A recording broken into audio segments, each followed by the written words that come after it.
Dans l'assemblée des saints, assoiffé je me tiens, que ton onction descende sur moi. Conscient que mon destin est dans le creux de ta main, que ton onction descende sur moi. Je suis disposé, assoiffé, que ton onction descende sur moi. Je suis disposé, assoiffé, que ton onction descende sur moi.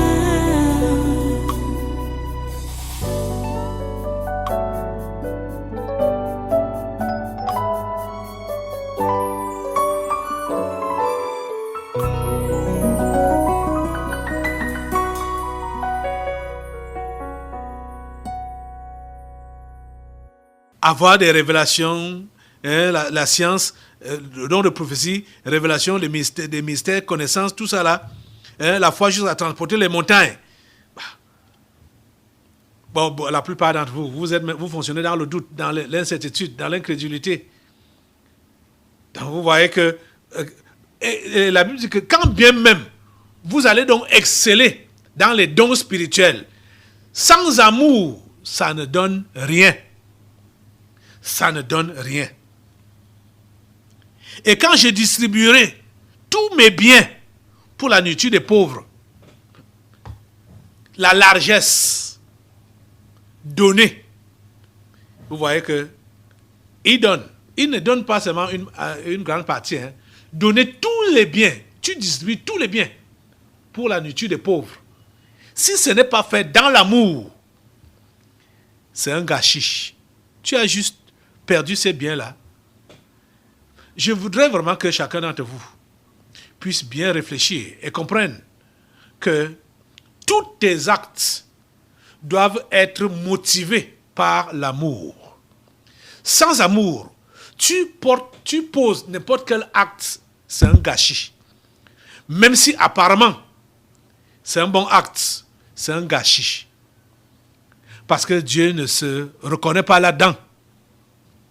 Ce n'est pas, nous ne sommes pas là pour nous faire valoir ou pour nous montrer. C'est Dieu qu'on doit présenter dans tout ce que nous faisons.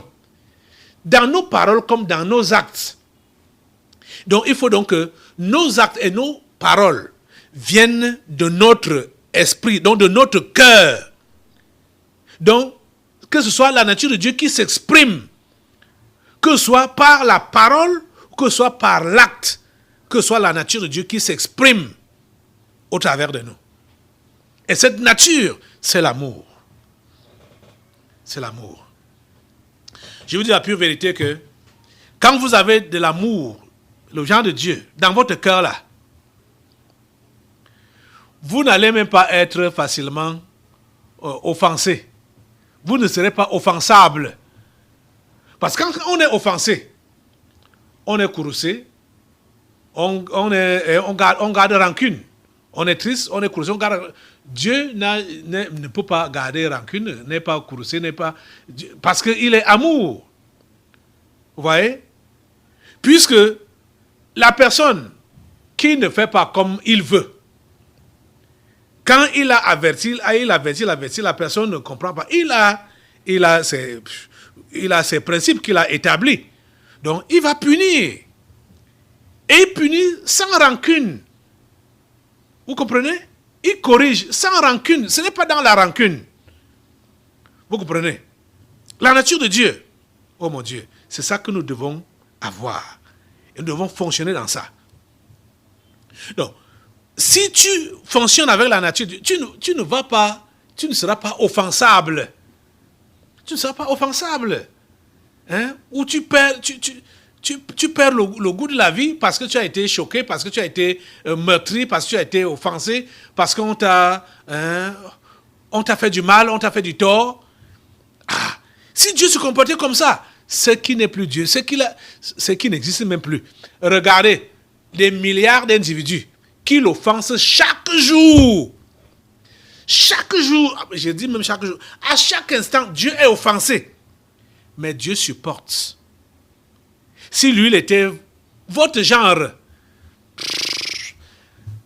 que dès que tu es offensé comme ça, c'est la mort seulement, c'est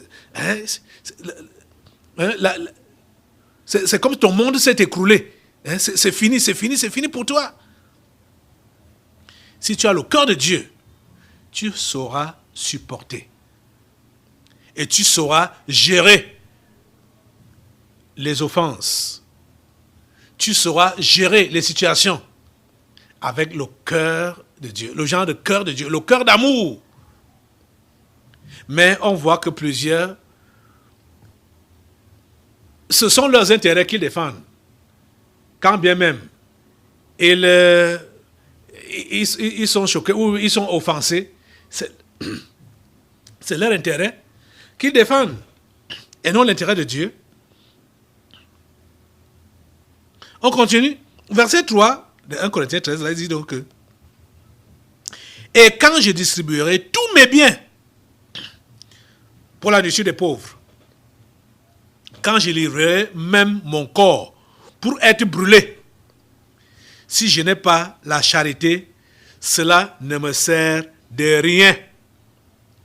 Cela ne me sert de rien. Il a livré son corps pour être brûlé. Mais cela ne sert de rien. Parce qu'il n'a pas fait ça dans l'amour. Vous comprenez ça? Les amis, revoyez dans votre cœur là. Vos motivations sont poussées par quoi?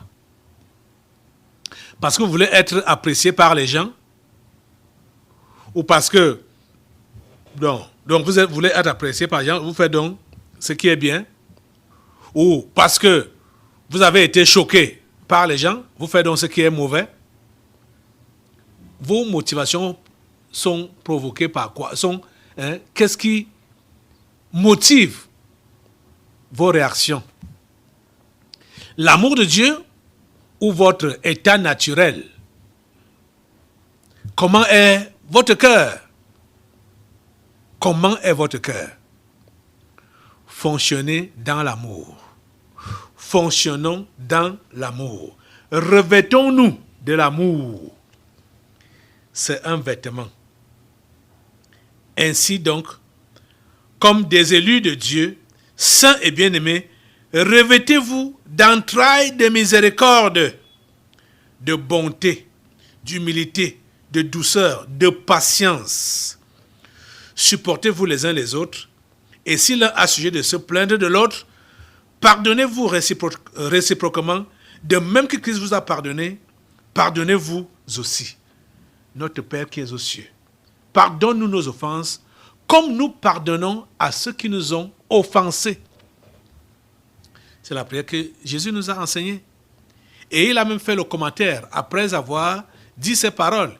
Il dit, si vous pardonnez aux hommes leurs offenses, votre Père vous pardonnera aussi les vôtres. Mais si vous ne pardonnez pas, votre Père ne vous pardonnera pas non plus vos offenses. Vous voyez donc que les gens qui ne pardonnent pas, ils peuvent beau prier, intercéder, parler en langue, se sacrifier, tout ça là. Mais ils n'arrivent pas à pardonner aux autres. Leurs prières ne montent pas. Leurs prières ne servent à rien du tout. Vous comprenez ça? Ayez le cœur de Dieu.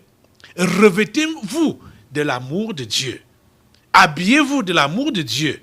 C'est ça qui doit s'agiter dans votre cœur. L'amour de Dieu. Ce n'est pas juste des émotions ou des sentiments là-dedans, là. Ça se manifeste pratiquement par des actes qu'on pose ou des paroles qu'on prononce. Vous avez compris? Vos actes sont-ils posés avec amour, qualité de Dieu? Vos paroles sont-elles prononcées avec amour, qualité de Dieu? Que le Seigneur nous aide.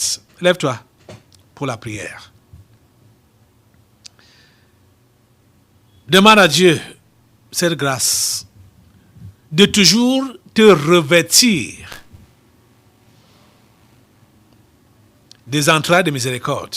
Et ce qui est demandé ici, là, les entrailles de miséricorde, les entrailles, que tout ton intérieur, là, tes boyaux, soient remplis de miséricorde. Entrailles de miséricorde, entrailles de bonté, humilité, douceur, patience, supporter. Demande au Seigneur qui te donne cette grâce-là de te revêtir de son amour à chaque fois, de façon que tout ce que tu peux dire ou tout ce que tu peux faire reflète la nature de ton Dieu. La nature de ton Dieu, l'amour.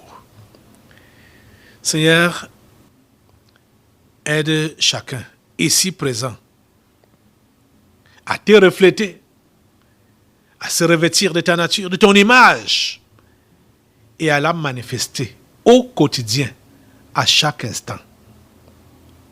Oh Dieu, merci